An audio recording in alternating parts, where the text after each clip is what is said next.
closing years of the 19th century witnessed rapid growth of Japanese industrialization. Meiji rulers emphasized on industrialization, and in fact, within a few years, Japan's economy was transformed.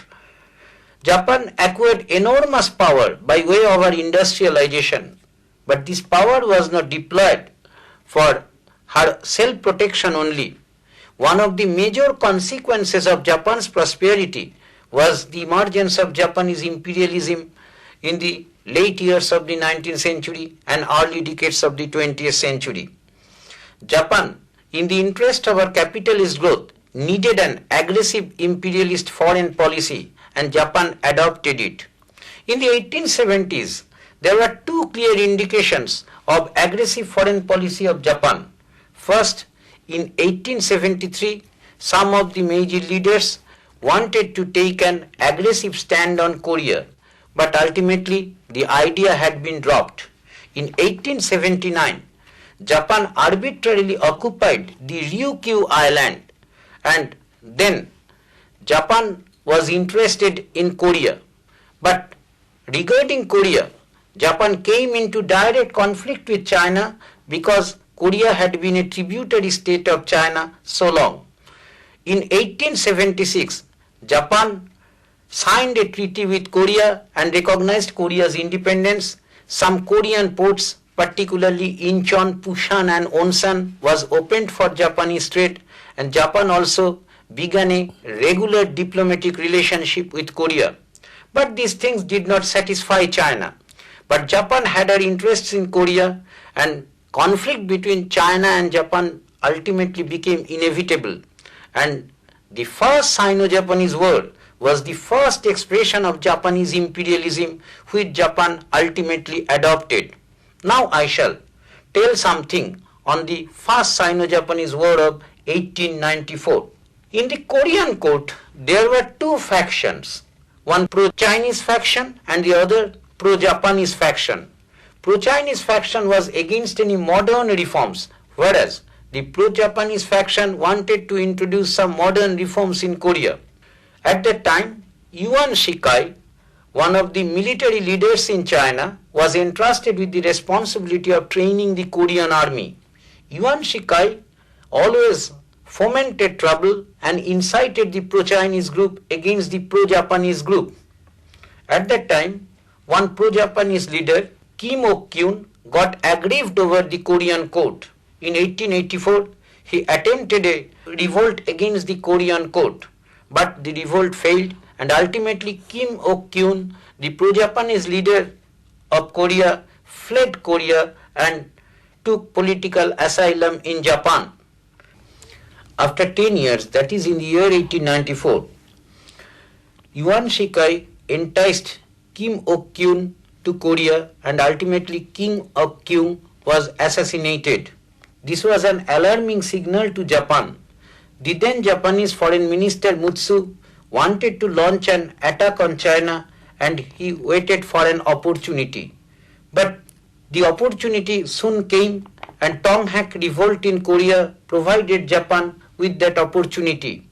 Tonghak movement originally began as a religious movement, but in the year 1894, it suddenly took a violent turn. The Korean government found enormous difficulty in suppressing the Tonghak rebellion. They sought the help of Yuan Shikai to suppress the Tonghak revolt.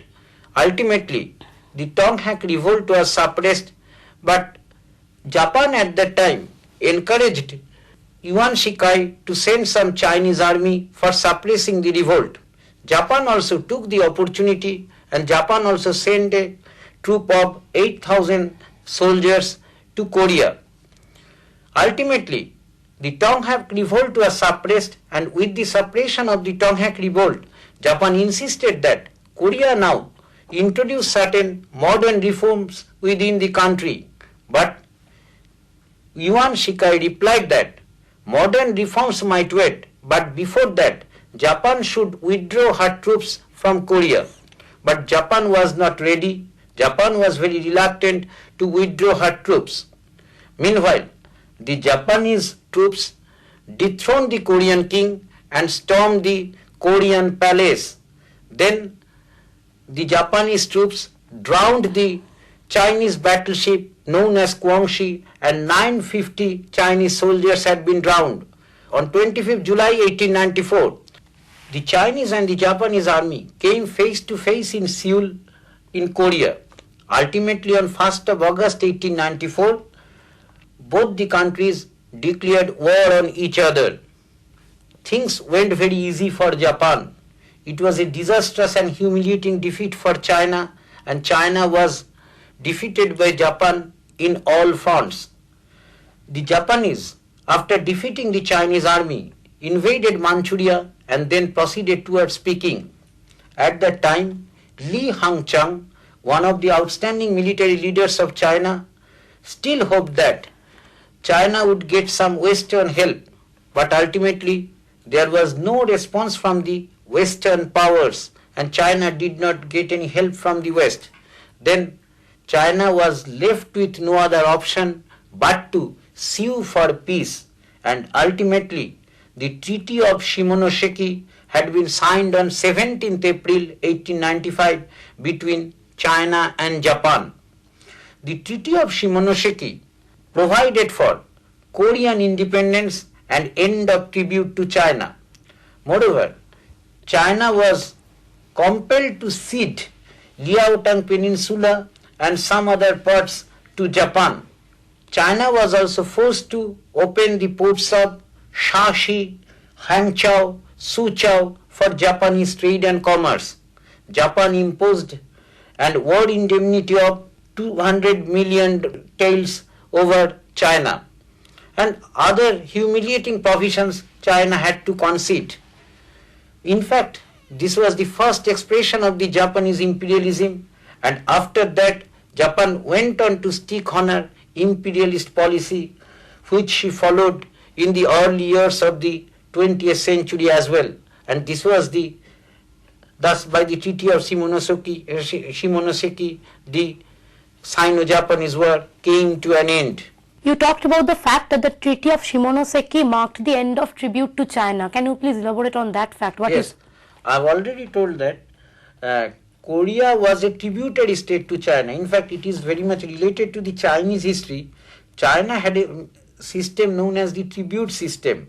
The tribute system meant some countries like Siam, Malaysia, Tibet and other countries had to maintain tributary system.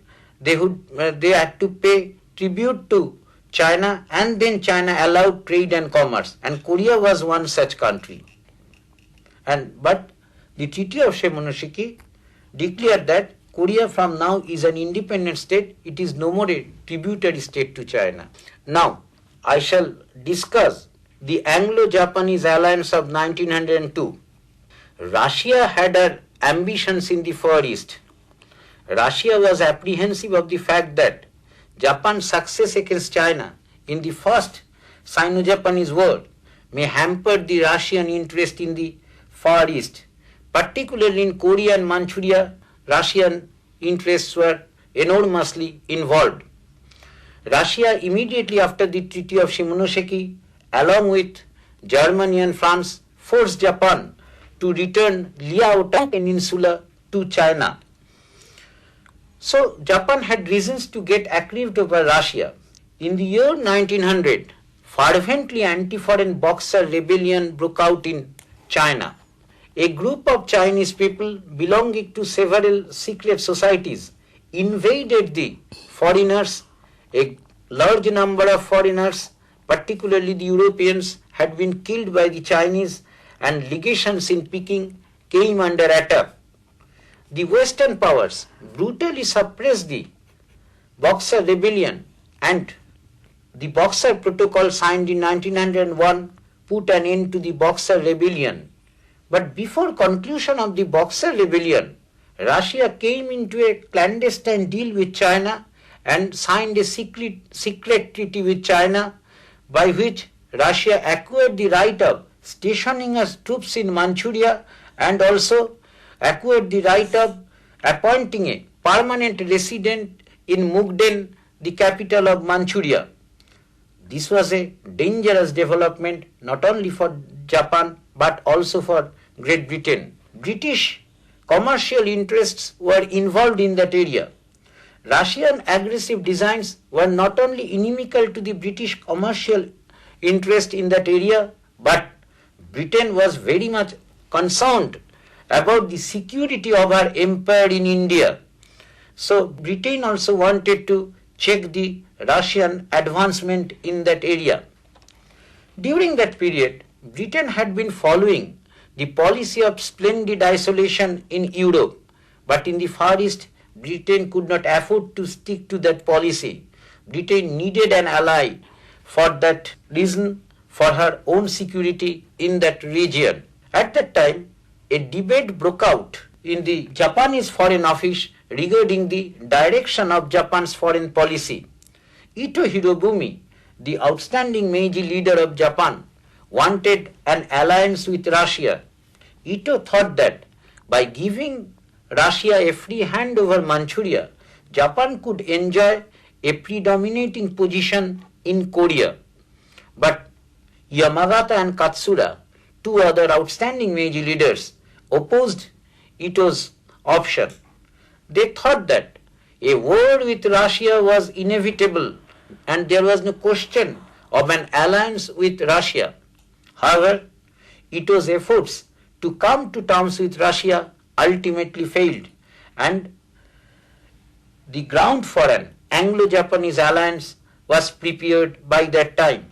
On 30th January 1902, the Anglo-Japanese Alliance had been signed between the two powers.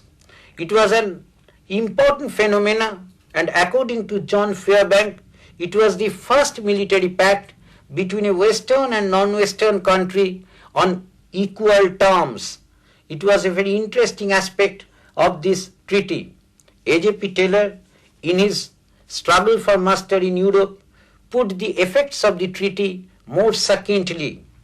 Taylor writes, the Anglo-Japanese Alliance gave the parties they wanted. The Japanese got recognition of their special interest in Korea. Britain prevented any Japanese combine with Russia and strengthened the barrier against any further Russian advance. And it was the significance of the Anglo-Japanese Alliance. And for the first time in the history of Europe and also in the history of Asia, an Asian country came into an alliance with a European country. And it was a remarkable change in the history of international relations as well. Did this Anglo-Japanese treaty continue till the First World War? Very good question. It continued up to Washington Conference of 1921. During the First World War, the treaty was there. Japan placed a 21-point program on China and demanded several Chinese territories. And Britain accepted it, though Japan was not very much involved in the First World War. But after the First World War, when USA and Britain saw that in the Far East Japan became the most aggressive power, it was difficult for them to keep Japan in check in the Pacific region. Particularly Japanese Navy at that time became one of the greatest navies of the world. Then USA invited Japan in the Washington, and the Washington Conference had been signed in the year 1921, and then Britain gave up her support from Japan, and both Japan and Britain signed in the Washington Conference along with France, Italy and United States of America. It was up to 21 this treaty was there. After 10 years of the Sino-Japanese War, Japan was again involved in a war, this time again more formidable enemy Russia in the year 1904 and 5. I have already said that Russia had ambitions in the Far East, and Korea and Manchuria were the bones of contention between Russia and Japan. Russia was increasingly becoming dominant in Korea, particularly in Korean court. Russian influence was gradually increasing, but this was never liked by Japan because Japan had an economic interest in Korea. When the Japanese industrialization was going on towards the end of the 19th century, the Japanese industrialists very much depended on the Korean market. Not only that, Japan was increasingly being dependent on the supply of Korean rice, so Japan needed her dominant position in Korea. Ultimately, in the year 1898, the Nishi-Rosen Convention was signed between the two countries, and both the countries promised to maintain territorial integrity and sovereignty of Korea. Manchuria posed bigger problem between the two powers. In the year 1891, Russia started a Trans-Siberian Railway, and ultimately the Trans-Siberian Railway was extended through Manchuria and it went up to the ports of the Pacific, particularly to the ports of Port Arthur and Dairen. Within a few years, it was seen that Russia gathered a huge advantage through her railway concessions in that region. But Japan was very much interested in the Manchurian wealth, particularly forest resources, Manchurian gold, coal, iron. All these things were very much essential for Japanese industrialization. But when the Anglo-Japanese Alliance of 1902 was signed, Japan agreed that Japan would gradually withdraw her army from Manchuria, which she began to deploy since the Boxer Rebellion, which I have already stated. But soon Japan saw that it was not intention of Russia to withdraw any army from Manchuria. Negotiations continued throughout 1903, but still mutual hostility and suspicion prevailed between the two powers. Ultimately, in February 1904, Japan saw that Russia was strengthening her reinforcement in Manchuria and Russia was using the Trans-Siberian Railway to carry her army in Manchuria. On 6th February 1904, Japan broke off diplomatic relation with Russia. On 8th February, Japan attacked the Russian fleet in Port Arthur, and on 10th February, ultimately, Japan declared war on Russia. Here again, it was the story of an illuminating success of Japan. Almost in all fronts, Russia also was defeated. At first, in January 1905, the Russian fleet had been destroyed by the Japanese Navy in Port Arthur. Then, in March 1905, the Japanese army captured Mukden, the Manchurian capital, and ultimately, in the Baltic Sea, the biggest Russian fleet was very badly destroyed by the Japanese Navy, and Russia then had no power to resist. At that time, Theodore Roosevelt, the US President, interfered and tried for a peace negotiation, and Russia also agreed for a peace. Ultimately, Russia had to cede certain advantages of Manchurian railways to Japan. The Russian lease of Kwangtung was also given to Japan. But at that time, Japan wanted war indemnity, which Russia adamantly refused. Then it was decided at the intervention of the US President Theodore Roosevelt that in return of war indemnity, Japan would get southern half of Sakhalin. It was an outstanding episode in the history of Far East, in the history of Asia.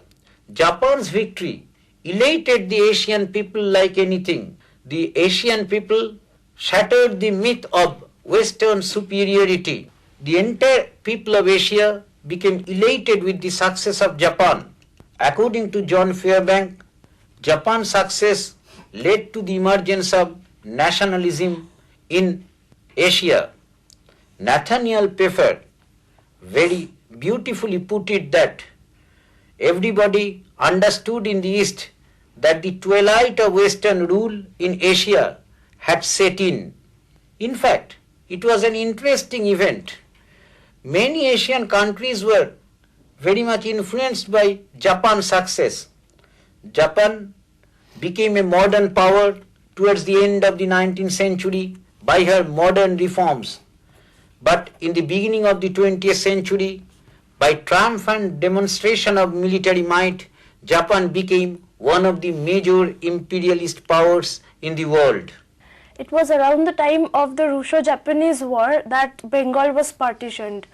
So did the humiliating defeat of the white master race boost the confidence of the anti-partition supporters in Bengal? Very much.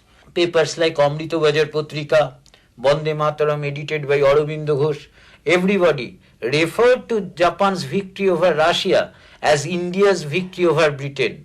And Ashwini Kumar Datta, one of the leading figures of our nationalist movement, very revered schoolmaster of Borishal, in one of his speeches said, if Japan can defeat Russia, why can't we defeat Britain? And in the emergence of revolutionary terrorism, Japan's victory was set an exemplary position, was set in an exemplary position, and in fact it was a very remarkable thing and very inspiring thing, which proved very much inspiring for the Indian nationalists in that period. Like from these wars and these alliances, can we in any way trace the pre-First World War politics? Is it related in some ways? Very related. One thing is related, that Great Britain was sure that she would not ally with any European powers. So she sought an alliance with Japan. But ultimately Great Britain could not stick to the policy as far as her policy in the Europe was concerned. German aggression ultimately united France, Great Britain and Russia, and in the year 1908 the Triple Entente had been formed. But Japan remained satisfied that when Russia and Great Britain joined their hands, Japan would not be disturbed in the ensuing war. In that sense it was related, indirectly related, but also directly related. Great Britain had to break her policy of isolation ultimately in the wake of German aggression. But German aggression was not at all related to the politics of Far East. But at that time, Germany had an interest in other colonial empire in Africa and other places, not in Far East. German interest was not that involved. The late 19th century was the period of emergence of Japanese imperialism.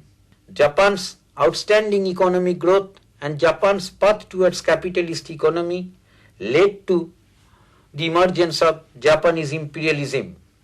Over Korea, Japan was involved in a tussle with China, and ultimately the Sino-Japanese War broke out in the year 1894. The Treaty of Shimonoseki concluded the Sino-Japanese War, ended with a humiliating defeat for China. In the Treaty of Shimonoseki, China had certain advantages, Japan had certain advantages and imposed certain incongenial provisions over China. Then in 1902, both Japan and Great Britain were interested to check Russian advance, and ultimately in 1902, the Anglo-Japanese Alliance had been signed. But the Anglo-Japanese Alliance could not prevent the Russo-Japanese War, and at the end of the Anglo-Japanese Alliance, within 2 years of the Anglo-Japanese Alliance, the Russo-Japanese rivalry cropped up, which ended in the Russo-Japanese Alliance. Here again Japan came out successful, and Japan's success was an outstanding event in the history of modern Asia, and for the first time a white country had been defeated by an Asian country, and the Asian people were elated at the success of Japan.